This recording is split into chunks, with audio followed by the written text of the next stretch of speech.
Himachal Pradesh bulletin में आपका स्वागत है। आपके साथ मैं हूं दिव्या। खबरों की शुरुआत करते हैं। हिमाचल प्रदेश में 16 जनवरी को कांग्रेस कार्यालय राजीव भवन में अहम बैठक बुलाई गई है, जिसमें मुख्यमंत्री सुखविंदर सिंह सुक्खू और सभी मंत्री, कांग्रेस अध्यक्ष, विधायक और कई पदाधिकारी मौजूद रहेंगे।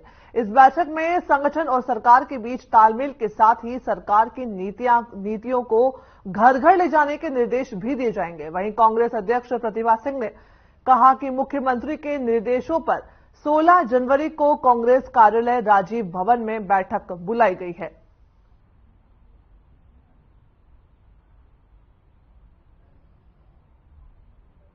बैठक में सभी मंत्री, मुख्यमंत्री, विधायक, पूर्व विधायक और सभी संगठन के पदाधिकारी मौजूद रहेंगे। बैठक में लोकसभा चुनाव को लेकर के रणनीति बनाई जाएगी। वहीं अयोध्या में राम मंदिर प्राण प्रतिष्ठा में जाने को लेकर प्रतिभा सिंह ने कहा कि हिमाचल प्रदेश में 98% हिंदू लोग रहते हैं। 22 तारीख को वहां पर प्राण प्रतिष्ठा होने जा रही है, उसमें उन्होंने हमें भी आमंत्रित किया है।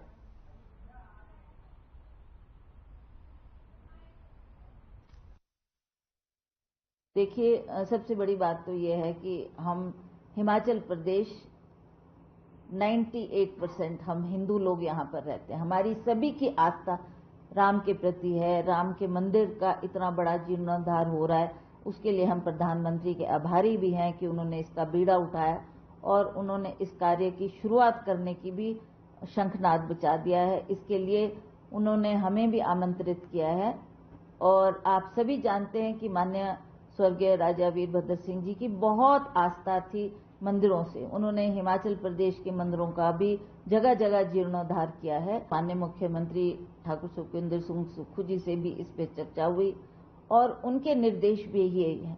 हम 16 तारीख को यहाँ पर कांग्रेस ऑफिस में एक मीटिंग कर रहे हैं, जिसमें सीएम भी आएंगे और वो भी उनको संबोधित करेंगे। हमारे सभी डिस्ट्रिक्ट के प्रेसिडेंट्स, ब्लॉक के प्रेसिडेंट्स, हमारे जो भी मंत्रीगण हैं, हमारे पूर्व विधायकगण हैं, वो भी इसमें भाग लेंगे और सभी अपनी अपनी राय देंगे और संगठन की बात को मजबूत करने के लिए उनका भी सहयोग अवश्य रखना है। वहीं लोकसभा चुनाव को लेकर प्रदेश कांग्रेस ने कमर कसना शुरू कर दिया है। आज पूर्व मंत्री कौल सिंह ठाकुर ने अपने विधानसभा क्षेत्र में पार्टी के कार्यकर्ताओं के साथ बैठक करके चुनावी हुंकार भरी और सभी कार्यकर्ताओं को चुनाव में अहम भूमिका निभाने के निर्देश दिए। इस दौरान मीडिया से बातचीत करते हुए उन्होंने कहा कि प्रदेश में मंडी लोकसभा चुनाव में मंडी से रानी प्रतिभा सिंह को जिता करके लोकसभा भेजेंगे।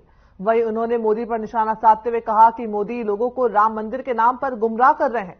अयोध्या में बने राम मंदिर का हम भी स्वागत करते हैं और रामचंद्र भगवान सभी हिंदुस्तान वासियों के हैं। साथ ही राज्यसभा से जेपी नड्डा का कार्यकाल जल्द समाप्त होने के बाद बिलासपुर राज्यसभा सीट खाली हो जाएगी, जिस पर कौल सिंह ठाकुर ने कहा कि कांग्रेस पार्टी को प्रदेश से ही वरिष्ठ नेता को राज्यसभा भेजना चाहिए, न कि किसी बाहर के नेता को।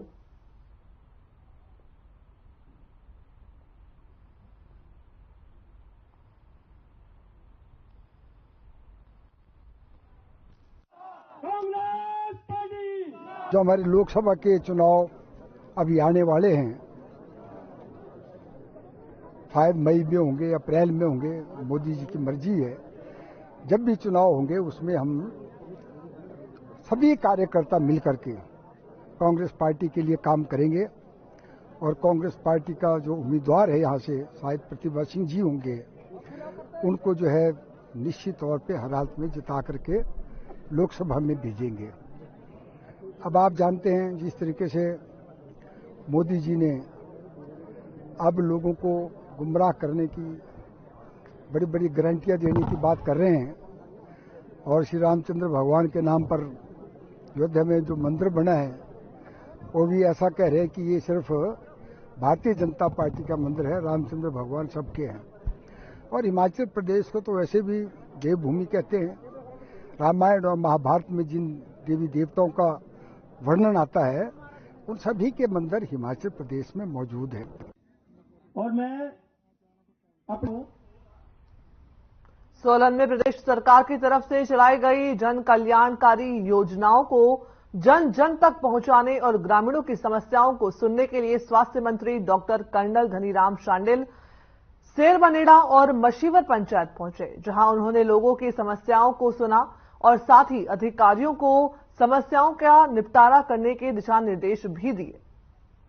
वहीं इस दौरान स्वास्थ्य मंत्री ने प्रदेश सरकार की तरफ से जनहित में चलाई जा रही स्टार्टअप योजना सहित कई योजनाओं को ग्रामीणों को बताया। वहीं हमारे जिला संवाददाता से बातचीत के दौरान स्वास्थ्य मंत्री डॉक्टर कर्नल धनीराम शांडिल्य ने बताया कि इन दिनों सरकार गांव-गांव जाकर लोगों की समस्याएं जान रही है, साथ ही उनका निपटारा भी किया जा रहा है। वहीं लोगों को सरकार की जन कल्याणकारी योजनाओं के बारे में जानकारी भी दी जा रही है।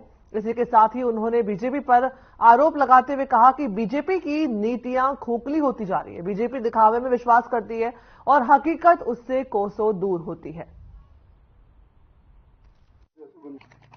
गांव की ओर गई है इधर सरकार और आपके द्वार कार्यक्रम में हम लोग, ये प्रोग्राम बहुत ही महत्वपूर्ण प्रोग्राम है। मैं समझता हूं माननीय मुख्यमंत्री श्री सुखेंद्र सिंह सुक्खू जी के निर्देशानुसार हमारे सभी मंत्रिमंडल के सदस्यों, सभी चुने प्रतिनिधियों, विधायकों और सबको ये निर्देश है कि हम अपने निर्वाचन क्षेत्र में पर्टिकुलरली और आसपास के जो लोकसभा क्षेत्र के जो इलाके हैं, पर्टिकुलरली वो मंत्री लोग वो भी कवर करेंगे। शिमला में मुख्यमंत्री के प्रधान मीडिया सलाहकार नरेश चौहान ने पत्रकार वार्ता के दौरान कहा कि प्राकृतिक आपदा के लिए केंद्र सरकार से अपेक्षित मदद नहीं मिली है। बीजेपी के नेता फिजूल की बयानबाजी कर प्रदेश की जनता को गुमराह करने का काम कर रहे हैं।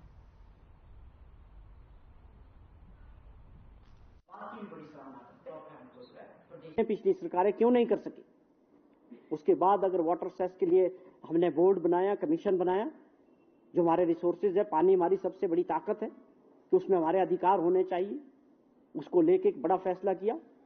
उसमें लड़ाई लड़ेंगे, उसके साथ आगे बढ़ेंगे। उसमें भारत सरकार ने किस प्रकार का रोल रहा, किस प्रकार की चिट्ठियां लिखी, वो आप लोगों के सामने है।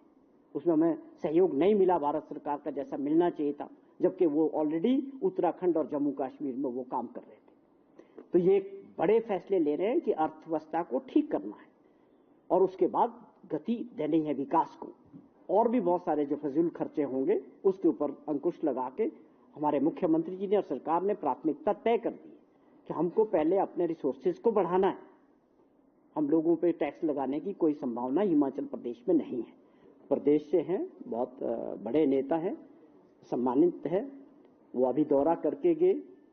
अब उनसे भी पूछना चाहते हैं कि आप लोग मिलके बताएं सब लोग कि आप लोग जो हमने 10,000 करोड़ रुपए का जो अपना लॉसेस के सारे bills and all formalities Bharat सरकार के पास पूरी की है, तो आप सीधे तौर पे इसमें राजनीति।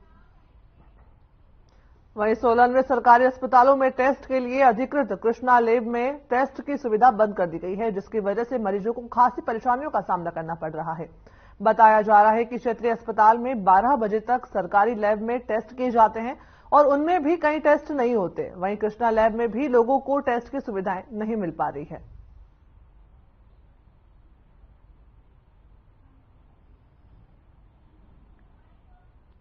मैं बात करूंगा कि इनको कम से कम इमरजेंसी जो सर्विसेज है वो प्रोवाइड करते रहे। जहां तक पेमेंट का प्रश्न है, सरकार में कई बार विलम्ब हो जाता है, तो पेमेंट तो मिल ही जाती है। कभी ऐसा नहीं होता कि सरकार किसी का पैसा ना दे, तो उसके ये निर्णय राज्य स्तर से ही हो रहा है। हिमाचल प्रदेश के संस्कृत और संस्कृति संरक्षण संघ सरकार के खिलाफ मोर्चा खोलने की तैयारी में है और इसका ऐलान बाकायदा धर्मशाला से किया गया है।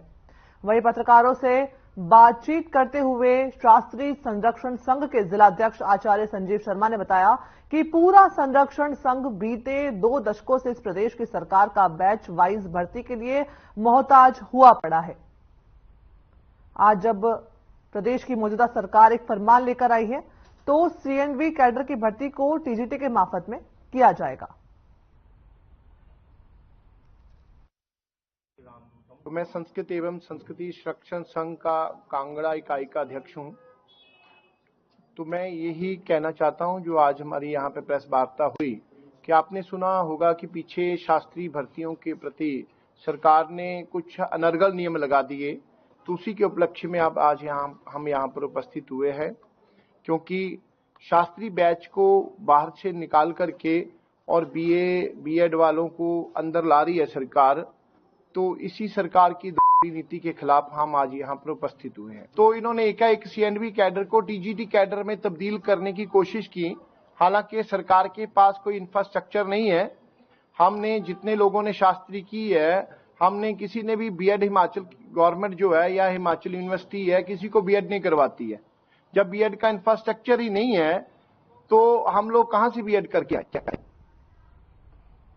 जनजातीय जिला लाहौल स्पीति के लाहौल घाटी के देवता राजा घेपन देवी बोटी 12 हफ्ते के बाद वापस अपने दिवाले लौट आए। बताया जा रहा है कि 12 हफ्ते तक राजा घेपन माता देवी बोटी ने लाहौल घाटी के कई इलाकों की परिक्रमा की और कई ग्रामीण क्षेत्रों में देवी देवताओं के साथ मिलन किया।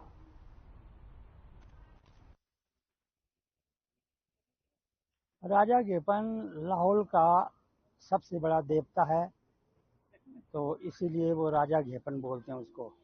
वो असल में राजा घेपन कहते हैं कि वैसे ये सारी किंवदंतियां हैं, दंत कथाएं हैं ना। अब इसकी ऑथेंटिकेसी जो है, प्रमाणिकता जो है, वो हम कह नहीं सकते, लेकिन कहते हैं कि ये लद्दाख की तरफ से, तिब्बत और लद्दाख की तरफ से आया, लेकिन शुरू में वो लालिंग में आया, लेकिन इधर से फिर ये गोंद राबेली के लोगों ने कहते हैं कि उसको फिर वो वहाँ बस गया और इस तरह से वो ऐसे एक कहानी आती है। माता पिता की वजह से हमारे को ये पता है कि राजा घेपन हमारे वहाँ के आराध्य देव हैं। उन पर हमारे को मतलब पूरी आस्था है, पूरे उनको मानते हैं, जैसे भगवान को मानते हैं उनको भी मानते हैं हम। जैसे शैविज्म पहले लाहौल में शैविज्म चलता था, तो शैविज्म को भी हम मानते थे, लेकिन धीरे धीरे यहाँ पर हम लोग और देवी देवताओं से जुड़े हैं। लेकिन अभी भी हम अपने राजा घेपन को बहुत इज्जत देते हैं, बहुत जब भी लाहौल जाते हैं तो उनका आशीर्वाद लेकर ही आगे बढ़ते हैं। हम उनके बिना आशीर्वाद लिए आगे नहीं जाते हैं। हिमाचल प्रदेश बुलेटिन में फिलहाल इतना ही। नमस्कार।